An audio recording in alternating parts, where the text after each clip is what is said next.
Salut à tous, bienvenue pour la vidéo bilan sur Luz à Osville, que je vais continuer d'appeler comme ça parce que The House au bout du compte, ça n'avait pas une si grande signification que ça.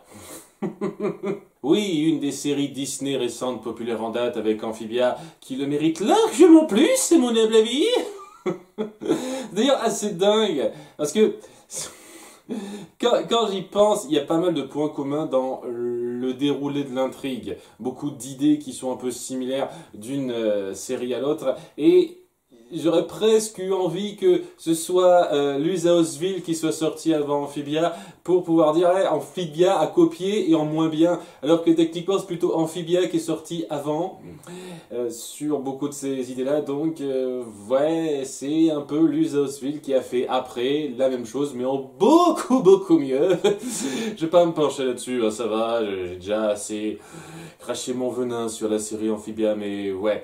C'était plaisant de découvrir une série de bonne qualité comme ça, même si je pense qu'on n'est pas au niveau plus grande série au monde ou quoi que ce soit. On n'a pas atteint ce stade-là à mon goût.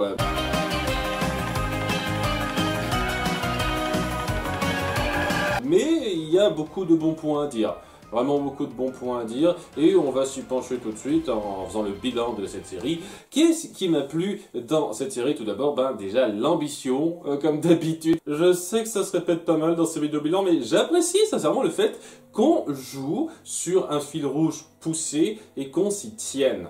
Et vraiment là, on s'y tient vraiment, hein, contrairement à d'autres cas, mais on en parlera de ça. Mais oui, il y a vraiment ce souci de faire gaffe continuellement, régulièrement, à un fil rouge important et qui a un sens, une signification, un poids et qui fait qu'on est facilement agrippé dans cette histoire. Contrairement à pas mal de séries où c'est très souvent l'aventure du jour et ça n'a aucune signification. À un ou deux épisodes près, aucun épisode ne sert à rien. Tous les épisodes servent un petit peu à quelque chose, à appuyer la mentalité du personnage, développer cette mentalité, développer une situation un petit peu importante en lien avec les conflits mis en place. C'est énorme. C'est énorme de faire ça dans une série familiale de ce niveau-là et ça devient un peu une tendance régulière, cette approche-là, ce que je trouve bien. Vraiment bien, je préfère largement une série qui essaye d'avoir des ambitions réelles dans ce qu'elle raconte tout du long qu'une série qui se contente de petits scénars les uns à la suite des autres qui n'ont pas beaucoup de liens à part que ouais, les mêmes personnages, même configuration et puis voilà quoi. C'est toujours un plus pour moi parce que ça dénote plus de recherche. Et en plus de ça, le fait de bien savoir traiter les priorités en place dans la quasi-totalité de votre série et pas partir sur des délires débiles, histoire de passer le temps alors qu'il y a quelque chose de grave qui a lieu parallèlement, c'est un truc qui me plaît. Vous savez gérer beaucoup de trucs bien, vous savez mettre en place des dilemmes forts et vous savez quand les appuyer, quand leur donner du poids. Au début, notre héroïne Luz, elle est prise dans ce monde, mais elle a toujours cette porte de sortie. Ce qui justifie qu'elle soit légère sur la question au début. Mais quand cette porte de sortie est compromise, eh ben ça devient plus grave et on traite ça de façon plus sérieuse. Et j'apprécie ce genre de choses. Il y a beaucoup de soucis, de détails là-dessus sur l'importance à donner au dilemme, au conflit mis en place et c'est vraiment satisfaisant à cet égard-là. C'est aussi satisfaisant dans la force, l'impact des nombreuses évolutions qui ont lieu. L'évolution, la mentalité des personnages par rapport à ce qui les touche, donc Luz en partie, mais beaucoup d'autres personnages par rapport à leur situation qu'ils acceptent. Mais lorsque ça s'aggrave, lorsqu'il y a quelque chose de compliqué qui se met en place, on voit combien ça les affecte. Et il y a vraiment ce sentiment d'évolution réelle de la part de nos personnages et de leurs relations et qui s'instaurent au fur et à mesure des saisons. Au début, Luz n'est pas la même que celle qu'elle sera à la fin. King au début n'est heureusement pas le même que celui qui sera à la fin, hein. Heureusement. Et Eda aussi un petit peu, et les personnages secondaires aussi, il y en a beaucoup qui évoluent. Et aussi dans leur relation, Amity et Luz, au début ça se met un petit peu en place, ça se tourne autour, mais ça finit par évoluer quelque part de façon naturelle et satisfaisante. Il y a beaucoup de relations, de dilemmes de personnages, de mentalités qui évolue, qui se développe au fur et à mesure de l'intrigue de façon très fluide, la plupart du temps, parce que bon, il y a quelques cas où c'est un petit peu discutable, mais vraiment prenante.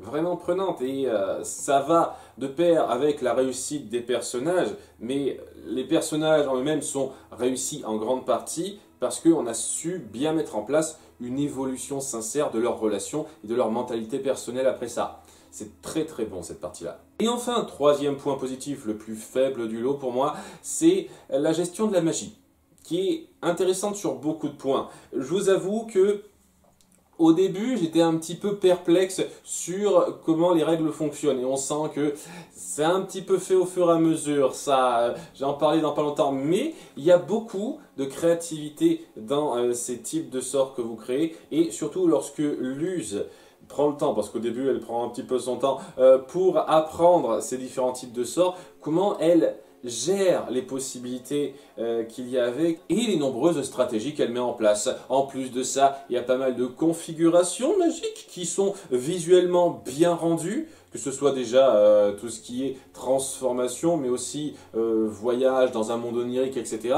Tout ça qui découle de la magie et qui rend très bien d'un point de vue visuel, aussi la présence d'un entre-deux-mondes avec cette espèce de cube miroir qui permettent de voir ce qui se passe d'un côté ou de l'autre. Beaucoup de points très intéressants où ça montre que vous avez su gérer votre magie de façon très créative et très souvent satisfaisante. Il y a quelques moments qui sont un peu TGCM sur les bords, un petit peu sur la fin notamment, mais globalement j'ai été surtout plutôt enchanté de suivre ça. J'étais un petit peu moins enchanté de suivre, bon on va parler des petits défauts parce que oui, il y a des problèmes, hein, il y a des points négatifs là-dedans, l'univers que vous avez mis en place. La magie, comment elle fonctionne, c'est super la majorité du temps, mais il y a tout l'univers que vous créez qui a des bonnes idées, mais la plupart du temps, une illustration et même une exécution un peu foireuse pour moi. Ce qui fait que j'apprécie les personnages qui sont mis en avant. Le peuple que vous créez m'en bat les couilles. Déjà, vous créez 12 000 types d'espèces existantes et vous jouez pas dessus parce que c'est juste des délires visuels que vous vous êtes fait dans votre tête et vous n'avez aucune idée de comment incorporer ça dans votre monde. Ce qui fait qu'il y a beaucoup de créatures qu'on voit, on dit ah ouais t'es créatif, etc. Oui, je suis peut-être créatif visuellement, mais c'est complètement con quoi. Vous créez un monde où n'importe qui peut avoir la forme de n'importe quoi, c'est complètement débile. Et même l'organisation de votre monde, il est ultra chaotique. Il est ultra chaotique dans son visuel et la plupart du temps c'est ridicule parce qu'il y a une société qui s'organise de façon très carrée, très simple. J'ai même envie de dire un peu trop simple dans l'absolu, mais ça colle pas. Vous ne pouvez pas créer un monde de délire visuel avec des trucs complètement haut perché et avoir des tonnes d'occurrences, d'organisations sociétales qui sont bateaux comme ça n'a aucun putain de sens. Soit votre monde est complètement dingue et vous jouez sur le fait que votre monde est complètement dingue, soit votre monde il est normal et vous ne faites pas des dingueries complètement aléatoires n'importe comment, ça n'a aucun sens. Ça n'a aucun sens. Et c'est pas aidé aussi par le fait que oui, le peuple de base, je veux dire, si on se centre pas sur les personnages qui ont un développement, mais vraiment le peuple globalement, et c'est mal géré quoi.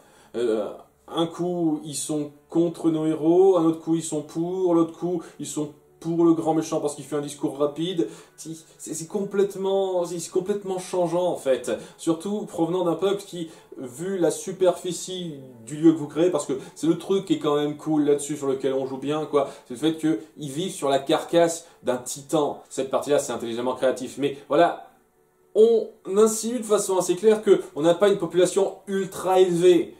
Et pourtant, il y a 50 000 races différentes qui cohabitent, avec genre 1 ou 2 représentants par race. Et encore, quand ça dépasse le 1, c'est incroyable, hein, la plupart du temps. Et on se centre surtout sur quelques races typiques. Et voilà. Ça n'a aucun putain de sens pour moi. Vous êtes juste parti dans vos délires créatifs et vous n'avez pas du tout réfléchi à la cohésion de votre univers. et même mentalement, vous êtes parti sur des délires qui arrangeaient un petit peu le développement de la situation sans réfléchir vraiment à la cohésion de ce peuple que vous avez créé. Donc ouais, l'univers c'est un gros moins pour moi, hein. Un autre gros moins en lien qui sera peut-être un peu négligeable pour certains, c'est l'abus de références faciles. Bon déjà les références à Harry Potter qui sont juste stupides quand on essaye d'aller au-delà de ça, mais ouais, il y a énormément de références au monde moderne dans ce monde des démons qui n'ont aucun putain de sens. Surtout quand on appuie de façon claire que le lien entre le monde humain et le monde démon est loin d'être si direct que ça. Il voyage pas facilement d'un coin à l'autre, quoi. Il y a juste ce portail qui peut s'ouvrir de temps en temps, des trucs qui vont d'un monde à l'autre, quoi, grâce à des petits portails rapides qui s'ouvrent rapidement, mais sinon c'est tout. Et donc avec tout ça, vous avez réussi à créer une société qui suit les mêmes codes et qui des fois est un petit peu en retard en termes de notre technologie et qui des fois a une technologie très similaire. L'équivalent à Facebook, c'est du débile incroyable pour moi. Il ne devrait pas avoir un équivalent à Facebook, Instagram, ça n'a aucun putain de sens. Mais c'est pour faire la référence. Et le peu que ça joue, en toute sincérité, vous auriez pu trouver autre chose hein, pour illustrer quelqu'un qui partage une information à tout le monde. Mais non, il y a ce mélange mal branlé de trucs un petit peu féodal, si j'ose dire, dans votre organisation qui correspond un petit peu à ce monde de magie, et aussi quelques pointes de temps en temps d'hyper-technologie, et ça crée un mélange absurde qui passe pas des masses, qui vient s'ajouter donc au manque de cohésion de l'univers, mais aussi sur le fait que voilà, vous tenez absolument à faire ces références au monde moderne, vous tenez absolument à faire ces références à des propriétés connues aussi, un petit peu, moins que dans Amphibia, je trouve, mais quand même pas mal, quoi. C'est un peu gênant. Vous pouvez faire votre propre univers. Vous reposez pas sur des acquis faciles, parce que pour moi, ça rabaisse le niveau, quoi. Mais bon, ça, et même le point précédent, ça peut vaguement s'excuser, mais ce qui a pas mal rabaissé la qualité globale, et c'est pas du fait des créateurs, c'est le souci que beaucoup de choses ont été un petit peu trop expédiées, parce que vous avez une histoire très riche, beaucoup de thématiques abordées, de choses à régler, de conflits à faire, et étant donné qu'on vous a pas donné le temps que vous vouliez, parce que pour je ne sais pas exactement quelle raison, les dirigeants de Disney ont dit non, à la saison 2 on arrête, et d'accord, si vous insistez on vous donnera un peu moins d'épisodes que prévu pour la saison 3. Et c'est tout, hein, vous bouclez et puis merde, donc ils ont eu beaucoup moins de temps pour aller au bout de l'histoire qu'ils voulaient raconter. Et à cause de ça, malheureusement, ils ont dû rusher pas mal de choses. Et je trouve qu'ils n'ont pas osé trop couper dans le gras, si j'ose dire, pour rendre quelque chose qui soit satisfaisant en termes de rythme, de récit. Et donc, ça va trop vite. Il y a beaucoup de développements qui sont trop vite, surtout sur la fin. La fin de la saison 2 et la saison 3 globalement, ça se résout beaucoup trop vite. Les développements se font beaucoup trop rapidement et c'est pas aussi satisfaisant que ça le pourrait. C'est franchement dommage et c'est pas du tout de la faute des créateurs, une fois de plus, hein, je critique l'œuvre dans sa globalité. Quand je critique une œuvre, je dis pas automatiquement c'est de la faute des créateurs, c'est la faute de tous les gens derrière, dans un sens, hein, quand il y a un problème, et des fois la faute plus précise de certains gens qui ne sont pas forcément liés artistiquement au produit. Et c'est le cas ici. Je pense que si on leur avait donné l'opportunité de passer tout le temps qu'il leur aurait fallu sur leur récit, ça aurait donné beaucoup plus de poids, beaucoup plus de force à ce récit. Malheureusement, on a ce qu'on a. Et tel quel, je dois avouer que je préfère largement un récit un petit peu expédié sur plusieurs endroits, mais qui sait vraiment se centrer régulièrement, presque constamment, sur ses points forts, ses points importants, qu'un récit qui part la moitié du temps dans des délires sans intérêt comme Amphibia. Vraiment, c'était 1000 fois plus intéressant de suivre le récit de Luz Haoswil par rapport à ça. Bon, voilà un petit peu le topo du bilan. Les points positifs sont largement au-dessus des points négatifs. C'est pas parce qu'il y en a autant qu'ils se valent, je tiens à le rappeler une fois de plus. Et on va faire un petit peu la liste du meilleur, du pire, comme d'habitude, en commençant rapidement par les arcs. Bon, là, je vais pas trop me faire chier, un arc par saison, donc ça en fait 3. La saison 3 a ce souci d'être trop courte pour ce qu'elle a raconté, et surtout dans les 2 derniers épisodes, c'est un peu gênant. Mais pour moi, la plus mauvaise, c'est la saison 1. Enfin, la plus mauvaise, la moins bonne. La saison 1 reste sympathique, mais c'est clair et net que si la série avait été globalement de la qualité de la saison 1, j'aurais pas été soufflé grandement. Hein. Il n'y aurait pas eu grand chose pour me faire dire waouh, extraordinaire la série, etc. Hein. C'était correct. Il y a des hauts, des bas, pas des très grands hauts, pas beaucoup de très bas, mais c'est aussi, je dois l'avouer, la phase qui impacte le moins en termes d'enjeu, puisque voilà, c'est Luce qui arrive à Oswald et qui se pose, qui découvre cet endroit. Et donc il y a pas mal de choses intéressantes qui se mettent en place malgré tout, mais c'est pas aussi prenant que les enjeux qu'on aura plus tard, qui débuteront un peu à la fin de cette saison 1. Donc il n'y a pas autant de poids dans ce qu'on suit. Et ouais, ça se cherche un petit peu. Il y a la pire période d'épisodes dans cette saison 1. C'est pas mauvais, mais c'est vraiment à partir de la fin de la saison 1 que ça commence à promettre plus que ça, cette série. Et justement, bah, c'est à partir de la saison 2 que ça décolle. Ça prend quelques épisodes. Hein. Les premiers épisodes de la saison 2, j'estime que c'est pas les meilleurs, mais au bout de 3-4 épisodes, je pense que c'est à partir du moment où King finit par enfin sortir du délire qui s'est tapé durant toute la saison 1, que ça commence vraiment à décoller et à être prenant. Sincèrement. Et il y a beaucoup de points très forts dans ces épisodes-là, des moments très touchants, très marquants, et des conflits vachement impactants en découvrant pas mal de nouveaux personnages qui ont un rôle vraiment marquant. Donc c'est la meilleure phase de cette série, sans conteste pour moi. La saison 3 aurait pu être du même acabit, mais voilà, sur la fin, comme je l'ai dit, ça tombe un petit peu, malheureusement. Parlons maintenant des personnages. C'est un petit peu difficile à jauger qui est un personnage principal et qui est un personnage secondaire. Bon, il y a nos 3 protagonistes centraux qui sont nos personnages principaux évidemment. Il y a cette zone grise, on va dire, entre personnages secondaires ou pas. Mais ils ont beaucoup d'impact et c'est pour ça que j'ai un peu de mal à les situer juste comme perso secondaire. Et ces 4-là, c'est Amity, Willow, Gus et Hunter. Ces 4 personnages ont beaucoup d'importance au fil de la série et jouent un rôle vraiment pas anecdotique du tout. Ce qui fait que c'est difficile de les considérer juste comme des personnages secondaires. Je vais faire un petit peu le topo par rapport à ça, mais je vais les compter dans les protagonistes. Voilà, gardez ça en tête, je les compte dans les protagonistes. On verra un petit peu ça en détail, ce qui nous fait donc 7 protagonistes centraux. Et donc dans les persos secondaires, je pense que je vais faire le topo un petit peu vite. Celle que j'ai le moins aimée, c'est Boccia. Voilà, Boccia.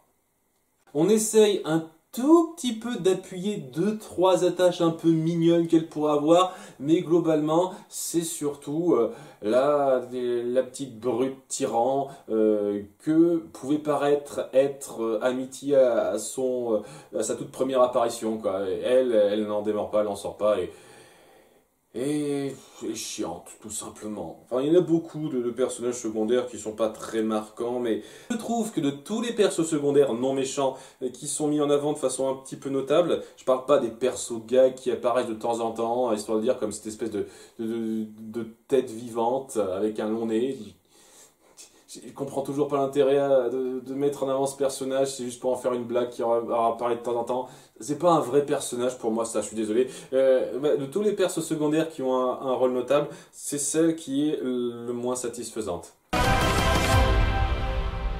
Et le meilleur, sans trop de soucis, c'est Rain. L'amoureux d'Eda, qui a pas mal de moments forts où il brille bien, et j'ai beaucoup apprécié une bonne partie de ses interventions. Voilà, c'est C'est un magicien de la musique, c'est considéré comme quelque chose de pas super classe au départ, mais il fait des trucs super cool avec ses capacités, et c'est quelqu'un qui veut s'insurger contre le pouvoir en place et qui veut faire de son mieux pour aller au niveau de ses idéaux. Et ce qui est cool avec ça, c'est qu'il n'a pas besoin d'être constamment sauvé, il essaye de se sauver lui-même par moment, et il a beaucoup d'initiatives, ce qui le rend plaisant à suivre, vraiment. Sa relation avec Eda est très jolie sur plusieurs points, et il y a beaucoup de passages où il déchire pas mal pour l'importance qu'on lui donne. Vraiment, il est très très bien réussi ce personnage-là. Alors, les méchants, c'est vraiment particulier parce que aucun n'est vraiment satisfaisant au bout du compte pour moi. Alors, il y a deux vrais grands méchants principaux, c'est Bélos et un peu le collectionneur. Et je dis un peu, c'est un peu. Et les deux sont frustrants. Le premier parce qu'il prend trop la place, et le second parce qu'il n'en prend pas assez, qu'il est trop expédié sur la fin. Hein, voilà, ça devait être son moment de gloire la saison 3, étant donné qu'on l'a raccourci, ben, lui aussi il a été raccourci. Donc, parce que thématiquement, sur le principe, le collectionneur avait tout pour être un super méchant. Mais vraiment, à un niveau Bill Crypto, vraiment, je le pense sincèrement. Donc c'est dommage qu'on en soit réduit à cette résolution rapide du personnage qui rabaisse pas mal sa valeur. Et donc je me sens un petit peu forcé, et ça me fait pas ultra plaisir de mettre en meilleur méchant Bélos. Parce que j'ai bien aimé ses premières apparitions. J'ai trouvé que à la fin de la saison 1, durant une grande partie de la saison 2, il était cool. Une fois qu'on commence par se pencher en détail sur ses motivations et son histoire, je trouve qu'il perd un petit peu en intérêt parce que voilà, son passé, ses motivations, ce qu'il veut faire, ça vole pas ultra haut. C'est assez basique, c'est pas forcément mauvais, mais c'est assez basique. Ça méritait pas qu'on en fasse tout un pataquès sur qui il est, d'où il vient, etc. Et la surprise sur son identité, en toute sincérité, elle s'est devinée assez tôt, donc c'était pas un grand moment vraiment surprenant, ça. Et ouais, je trouve qu'il en a trop fait sur la fin. Ou du moins, il n'aurait pas dû tirer toute la couverture à lui en défaveur du collectionneur. Mais étant donné qu'on n'avait plus le temps de faire les deux en détail, on a décidé de jarter le collectionneur et d'en faire quelque chose d'un peu risible pour que ce soit Bélos, encore Bélos, le grand méchant. Et voilà, c'est frustrant, mais dans un sens, oui, le mec va jusqu'au bout, quoi. Il y va à fond dans ses motivations, il lâche rien, et il a de nombreux moments où il est bien menaçant, il laisse un impact, rien que l'effet qu'il fait sur Hunter à plusieurs moments, ça fait son petit effet au spectateur également. Il est efficace, il est efficace. Je suis juste un petit peu, un tout petit peu écœuré par le fait qu'on ait insisté trop sur lui à la fin, mais je ne vais pas retirer les gros points positifs à dire sur la mise en scène autour de ce méchant-là et pas mal de ces scènes où il apparaît. C'est loin d'être un mauvais méchant, hein. Je sais que j'ai peut-être donné cette impression-là à la fin de ma critique parce que j'étais un peu gavé du personnage, mais c'est pas parce que j'étais un peu gavé sur le personnage sur la fin que je vais rejeter tout ce qui a bien été fait autour de lui durant la majorité de cette série. Le pire méchant, par contre, je trouve que quasiment tous les méchants secondaires que vous avez instaurés sont pas fameux, en fait. Donc, c'est un petit peu un ex-aequo entre tous. Mais bon, je vais donner le trio de tête pour moi, rapidement. Odalia, j'ai trouvé que c'était un gâchis. La toute première apparition de Dahlia, elle passait très bien. Une fois qu'on en fait une espèce de connasse finie de façon sans cérémonie, avec une résolution complètement foirée, j'ai pas des masses apprécié ça vers la fin de la saison 2. Son apparition dans la saison 3 a été anecdotique et servait à que dalle. Je trouvais que c'était un gâchis, quoi. Vous auriez pu faire largement mieux autour d'un concept comme ça. Il y a le gardien Wrath, le grand méchant de l'épisode 1 de la saison 1, qui promettait un peu plus que ce qu'on a fait de lui dans sa première apparition, mais qui est devenu assez vite une blague à chaque fois qu'il réapparaissait, et c'était assez chiant. J'aimais bien son design, je trouve que ça fait partie des designs de créatures intéressantes, et un des rares designs qu'on reprend sur plusieurs personnes, et pas juste à un ou deux comme ça, vous voyez, on est créatif, on crée énormément de diversité. Non, non, non, il y a plusieurs personnages qui ont ce type de design. Mais ouais, au-delà de l'épisode 1, qui est un peu problématique, j'en parlerai, et ben je trouve que le personnage se fait pas mal cracher dessus, donc ouais, il donne pas grand-chose, hein. Et puis, je pense que je vais mettre celui-là vraiment en numéro 1 du pire, c'est Tibbles.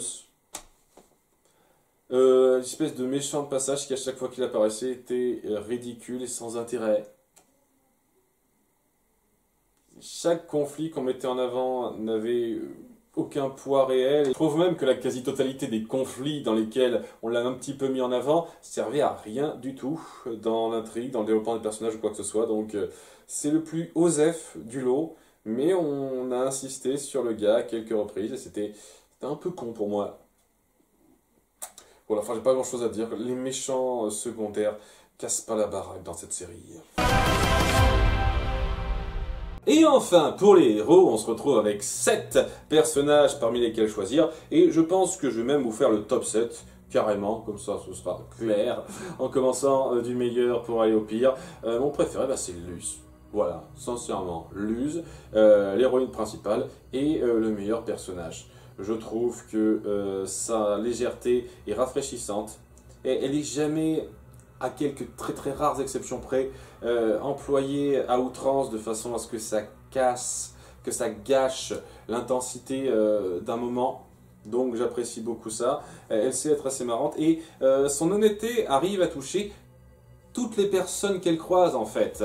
Pas juste Eda et King, mais également les amis qu'elle se fait, Hunter, Amity, Willow et Gus. Il y a un naturel chez elle qui transparaît très bien, et la sensibilité dont elle fait preuve est touchante à plusieurs moments. Que ce soit donc pour ses relations avec le personnage, aussi ses doutes, ses regrets par rapport à ce qu'elle a fait, et ce besoin d'être compris par quelqu'un, c'est touchant à plusieurs moments. Il y a beaucoup de moments où on est pris par les conflits intérieurs qu'elle se crée et elle porte très bien la série.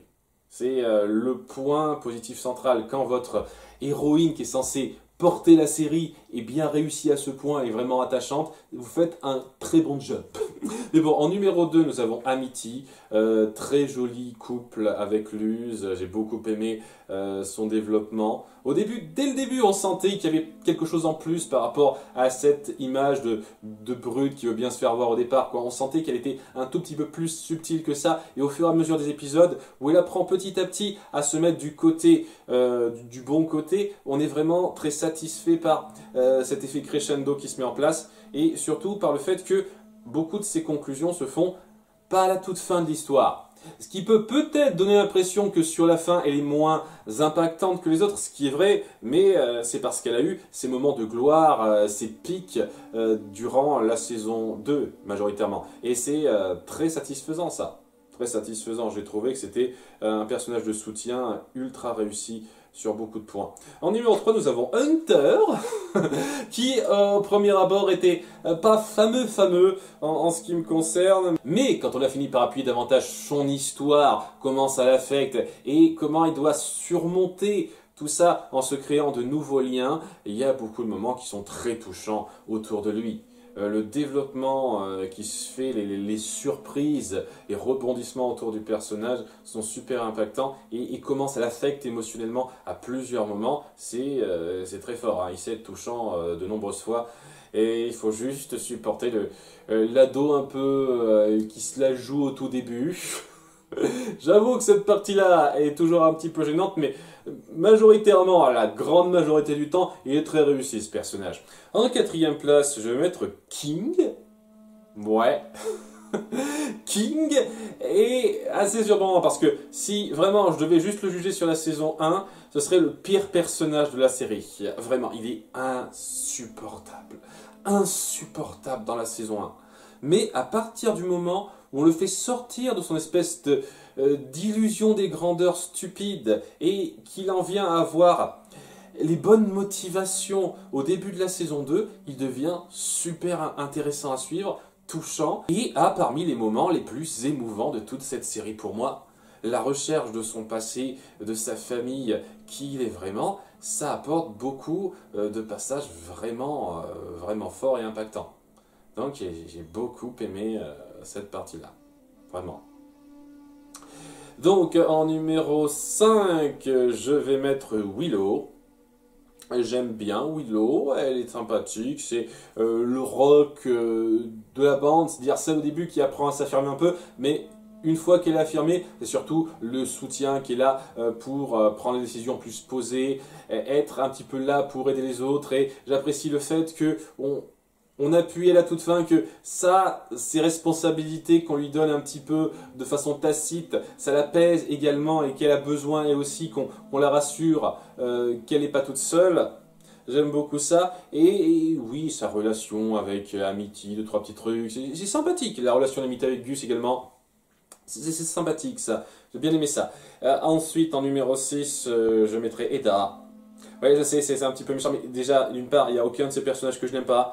Et il y a aussi le fait que Eda, malgré le fait qu'il y a quelques développements qui sont sympathiques autour de sa condition et son lien avec sa famille, j'ai bien aimé ça, je trouve que c'est le personnage, avec le numéro 7, qui stagne le plus. Vraiment. C'est-à-dire qu'elle reste la même, vieille, un petit peu cynique, cassante, comme ça, qui a ce lien avec ses proches, donc on sent qu'elle est touchée par ce qui lui arrive, mais qui donne pas l'impression d'être grandement changée par ce qui lui arrive, à part physiquement. Parce que là, elle apprend à dompter la bête à l'intérieur d'elle, et donc à être cette espèce de harpie qui joue de ça. Ouais, visuellement c'est intéressant. Je trouve pas que mentalement ça aille ultra loin dans l'absolu. Ouais, il n'y a pas de moment ultra impactant fort dans ses développements de personnages en ce qui me concerne. À part son couple avec Rain un petit peu, qui est joli. Mais même là, je trouve que c'est très classique en fait. Pour moi, c'est Oncle Stan en un petit peu plus léger, j'ai envie de dire Eda. Oncle Stan, dans Gravity Falls, c'est Eda en mieux réussi, quoi. J'ai l'impression de voir ça à Oncle Stan Light. Donc, oui, ça va, hein, ça va bien, mais je trouve pas que ça la rende aussi marquante que les autres. Mais elle reste bien, un bon personnage. Et également un bon personnage, Gus, que j'apprécie un peu, mais qui n'a pas des masses de moments pour briller pour moi. Il a même pas mal de moments où il est un petit peu là, histoire d'être là, quoi. Je vous soutiens, je suis derrière, je fais pas gaffe à des tonnes de trucs, je suis bête. Il a pas mal de moments comme ça dans la saison 1, même un petit peu la saison 2, ce qui fait que ça le rabaisse un petit peu. Et ouais, il y a quelques points où il évolue un petit peu, où il apprend de ses erreurs, il apprend à évoluer. Dans 2-3 épisodes, ça reste satisfaisant, ça, mais j'estime qu'on n'est pas à un niveau de consécration particulièrement impactant. Voilà. Il est sympathique, mais c'est pas le plus marquant du lot. Voilà, vous avez un top 7. Je suis même pas emmerdé à faire le meilleur, le pire, j'ai fait tout le top 7. Donc, voilà. Il reste donc à faire ce qui intéresse le plus les gens en règle générale, le top des épisodes. Je dois avouer ce coup-ci que ça a été très rapide à faire.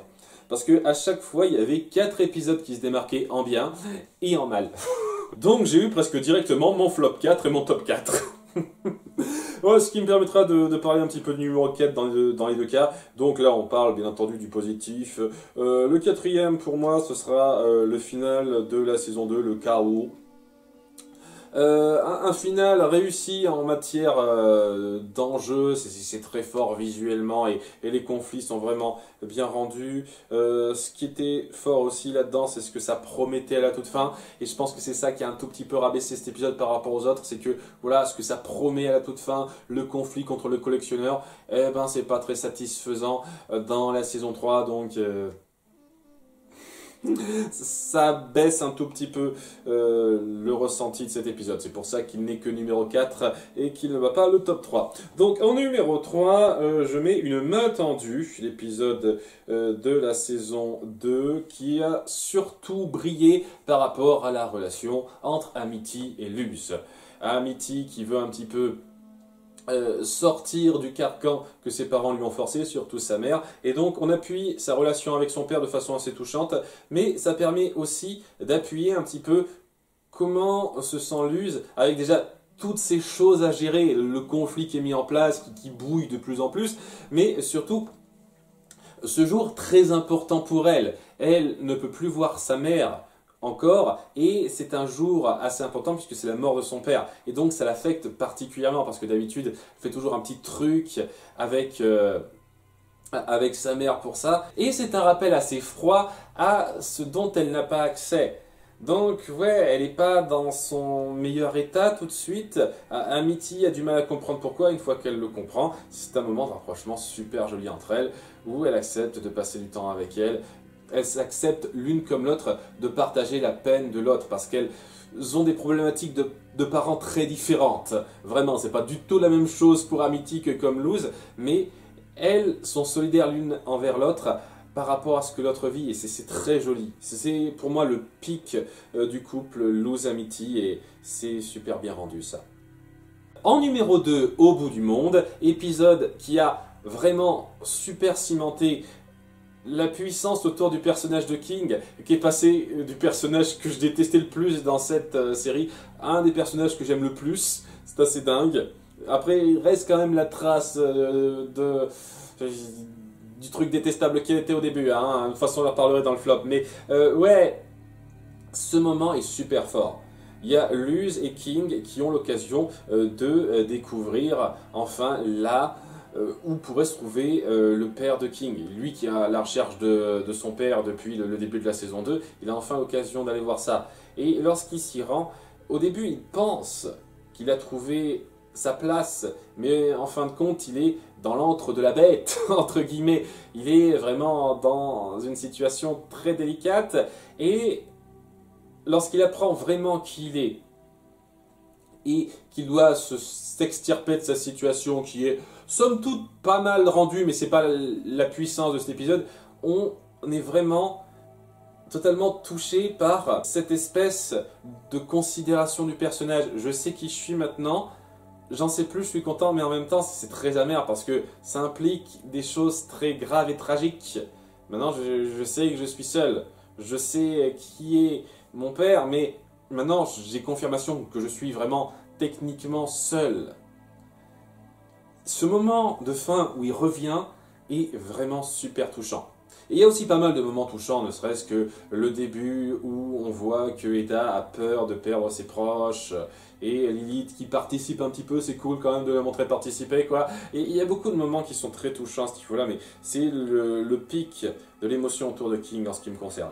Et en numéro 1, grâce à eux, épisode 1 de la saison 3.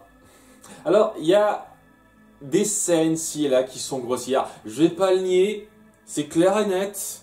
Il y a des moments que je trouve un peu cons là-dedans, et 2-3 développements qui auraient pu être mieux amenés. Mais au-delà de ça, j'ai vraiment énormément apprécié ce qu'on a fait de ce concept-là.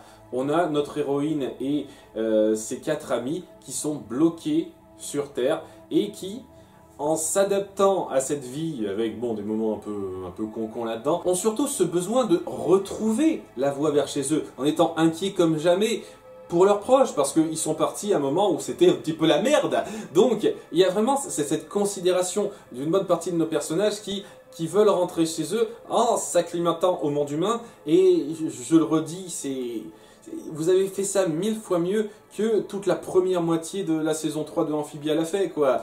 On a un seul épisode de 40 minutes, je trouve ça énorme. Et il y a ça, mais il y a également la considération de Hunter, la mise en scène autour de Belos, qui reste une sangsue increvable, et je n'aurais pas été contre qu'il crève dans cet épisode-là, je pense que ça aurait été une bonne conclusion pour le gars, mais bon, je ne vais pas insister davantage là-dessus, mais voilà quoi, la considération de Hunter est super belle. il y a des moments tragiques autour de lui. Et tout le passage où Luz indique clairement qu'il fait partie de sa famille maintenant et où ça le touche sincèrement parce que il a vraiment cette impression d'avoir trouvé sa place après avoir pensé l'avoir perdu avec la vie qu'il a vécue. C'est super beau ça. Il y a aussi tout le dilemme, tout le conflit mental de Luz elle-même qui a vraiment cette culpabilité qui la ronge et sa mère qui essaye d'être là pour elle. Il y a beaucoup de moments très forts entre elles. En termes d'émotion de personnage, je trouve que c'est l'épisode le plus fort qui a été fait. Et en dépit des grossièretés, parce qu'il y a des scènes grossières, je le redis, je trouve que c'est le mieux réussi tout simplement parce que vous avez su donner le poids qu'il fallait à ces personnages qu'ils ont vécu et l'émotion qui en résulte. Et ça, c'est très fort. Si vous réussissez à ce point, sur plusieurs couches, l'émotion autour de vos personnages, c'est que vous savez comment les traiter. Et s'il y a bien un truc que cette série a suggéré, ce sont les personnages centraux. Les personnages centraux laissent un véritable impact touchant. Néanmoins, ça n'a pas toujours été le cas. Et on va revenir un petit peu sur les débuts, puisque comme vous l'avez vu, on n'a parlé que de la saison 2 et de la saison 3. On va parler d'une autre saison dans la liste qui va suivre. Les 4 pires épisodes de cette série sont dans la saison 1 pour moi. Donc là, vous n'allez pas être dépaysé. Il y a des moments un petit peu faiblards dans la saison 2, et ouais, la fin de la saison 3, comme je me dis, c'est discutable un petit peu, mais ça n'atteint pas ce niveau-là pour moi. Et donc, avant de me pencher sur le top 3, rapidement, le numéro 4, c'est le manoir animé qui vole pas haut du début à la fin, en fait. Les conflits que vous mettez en place, c'est le moment aussi où vous mettez pour la première fois en avant Tibble, c'est un méchant de merde, autour d'une espèce d'addiction de merde d'Eda qui est pas drôle. Et bon voilà, cette espèce d'aventure de nos héroïnes, enfin de Luz, Willow et Gus qui font valdinguer la maison un peu comme ça vole pas haut, le conflit de base que vous créez avec cette espèce de chasseurs de monstres qui apparaissent surtout pour un épisode et on s'en fout d'eux, c'est pas très satisfaisant. Il y a des moments de rapprochement qui passent bien et qui aident un petit peu à surélever le truc pour que ce soit moyen sur les bords, mais c'est ça, juste moyen en fait. Ouais. Et bon, ça aurait dû normalement être mon numéro 3 malgré tout, mais je voulais un petit peu faire passer un message avec le numéro 3, Portail Magique, épisode 1 de la saison 1. Le tout premier épisode est parmi les pires pour moi, tout simplement parce que c'est un épisode dont on s'est très peu inspiré. Et je sais que la faute devrait revenir à la suite, mais vraiment, la suite, au bout d'un moment, a su donner un tout à peu de choses précohérents, mais ce que vous instaurez dans cet épisode 1, vous ne jouez quasiment pas dessus. Ou alors, quand vous traitez ça, c'est toujours en blague, référence rapide, histoire de dire « Ah, on se souvient, on a fait un épisode 1 », mais ça ne joue absolument aucun rôle dans quoi que ce soit. Le gardien Ras qui veut épouser Eda, ça joue dans rien du tout par la suite. La couronne de King, qui était une grosse connerie qui signifie que dalle. Le gang des Arbis que Luz rencontre, histoire de faire cette espèce de petit parallèle avec elle, qui jouera aucun rôle plus tard, à part « Ah, on existe !» Il y en a 2 de ces personnages qui réapparaîtront de temps en temps, histoire de dire « On existe », mais ça sert tellement à rien. Et on joue tellement pas sur le possible lien qu'ils auraient pu créer avec Luz, quoi. Alors je me dis « Oui, vous auriez pu en faire un tout petit peu, mais non, quoi. » C'est surtout pour du gag. Et ouais, il y a aussi un truc que je trouve particulièrement ennuyeux, c'est le fait qu'il y a du gros comme par hasard. Et ce comme par hasard, quoi... Tout est thématique à ce que veut Luz au départ dans ce monde qu'elle découvre. Tu dis, ok, elle n'est peut-être pas tombée sur ce portail par hasard, il y a peut-être une sorte de magie ou une logique qui l'a attirée dans ce monde. Non, c'est du gros hasard, quoi. De la grosse coïncidence. On n'essaye pas de jouer sur les possibilités qu'avait cet épisode par la suite. Et donc, ça le rend très faiblard par rapport au reste, pour moi. Et ouais, les promesses qu'il renvoie cet épisode-là, elles sont pas des masses tenues par la suite. Il y a d'autres promesses qui sont tenues après coup et qui donnent une bonne série, qu'on soit d'accord, mais les promesses données par cet épisode, pas tellement. Et le seul truc un peu prometteur qui passe bien, c'est qu'on découvre donc les îles bouillantes et donc leur forme, et on jouera un peu là-dessus. Ça c'est cool, mais au-delà de ça, pas vraiment, non. C'est dommage pour moi, vous auriez pu faire mieux. Donc ouais, je sais que ce sera peut-être un peu abusé de mettre cet épisode 1 juste pour ça, parce que y a des épisodes qui doivent être moins réussis, avoir plus de défauts que cet épisode 1, mais ouais, c'est un gâchis. Quand vous ne savez pas jouer sur votre accroche, ça montre un tout petit peu que vous n'avez pas réfléchi en détail dès le début à ce que vous vouliez mettre en place. Et c'est pas anodin pour moi.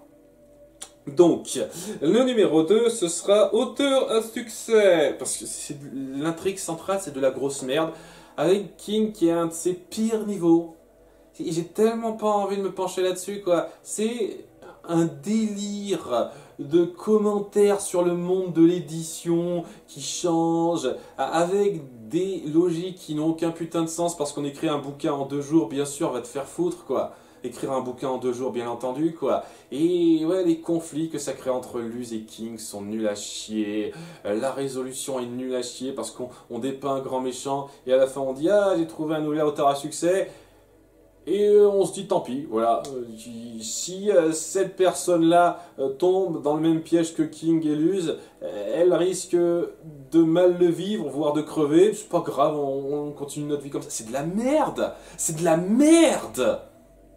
Tout ça en faveur d'un commentaire sur le monde de l'édition du livre, quoi. C'est de la merde pour moi. Si vous voulez juste faire un commentaire en n'en ayant rien à cirer de l'intrigue que vous racontez, grand bien vous en fasse, mais je vais pas adorer ça, hein, clairement pas, hein. C'était nul à chier pour moi.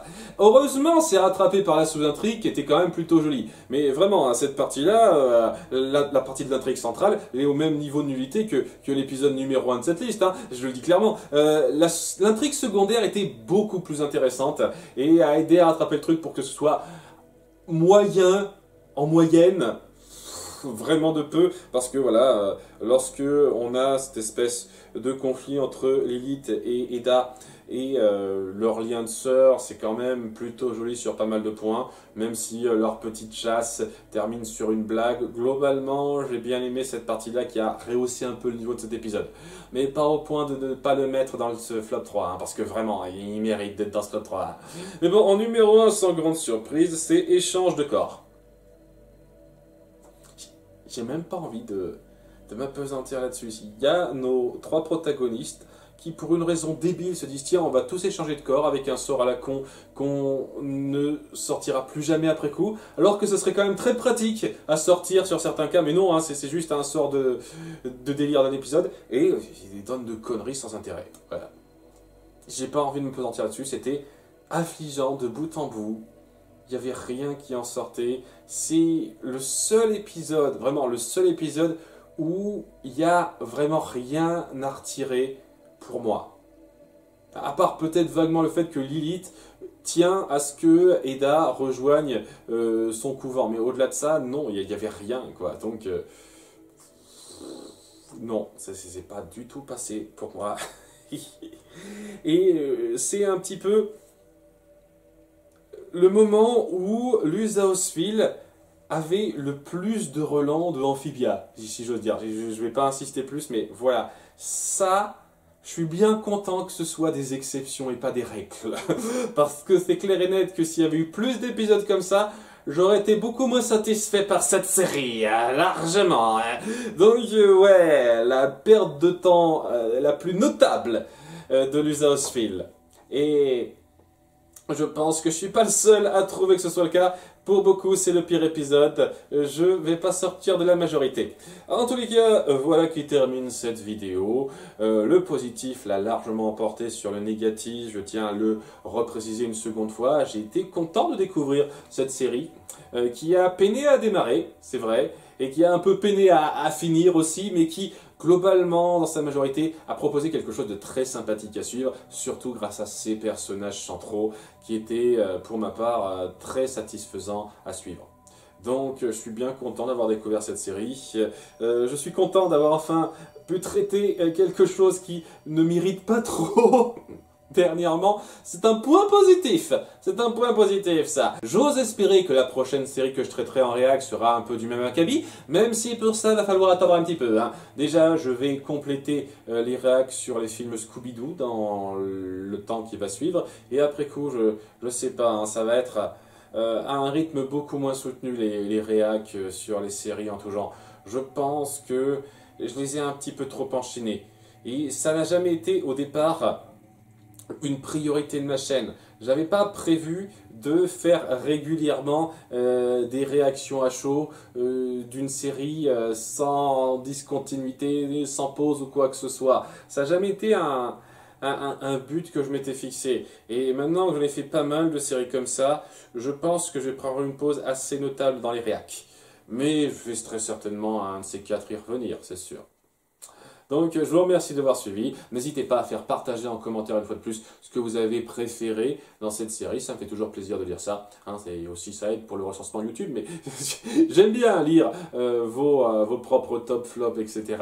Je vous remercie. À très bientôt. Bye.